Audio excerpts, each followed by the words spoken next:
Moving on, let's talk about the Miami Dolphins at the Buffalo Bills. Dolphins, it was a good run. You guys kept my Steelers out of the playoffs, winning a tight game with Skylar Thompson. Does not look like Tua is going to be back in this game.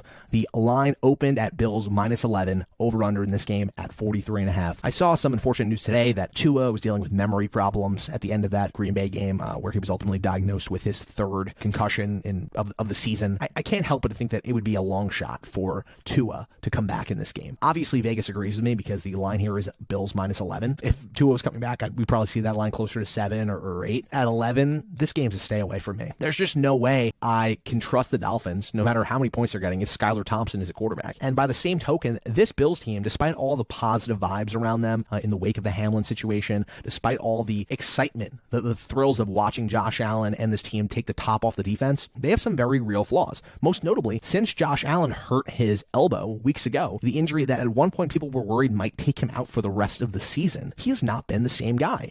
In this most recent game, a game where they still needed to win to lock up that 2 seed, we still saw Josh Allen on one drive overthrow his receivers twice. Completely airmail throws in the end zone. Throws that he would otherwise make 100% of the time. Then he gets hit on third down, ends up throwing a duck for an interception. And these are just the plays that he was not making the last couple of years when he elevated his game from that sort of turnover-prone, unique player to a true superstar. He's regressed in a way to the player he was a few years ago, who honestly is still pretty damn good, but he's not at the elite level of play where he's without mistakes. I attribute that to the elbow injury that we probably will find out was a bigger deal than we know it is now after season's end, when he probably has surgery on that thing. But for now, I'm struggling to trust the Bills on a double-digit line. I'm struggling to bet the Bills at home, even with the 11-point spread. This feels like a stay-away game. This should be the Shakey's game. It's 1 o'clock on Sunday, but this should be playing on Saturday. Nobody should watch this. It's not going to be a very fun game. I guess if I had to give a play here, it would be the Bills -11, but I don't love either line here.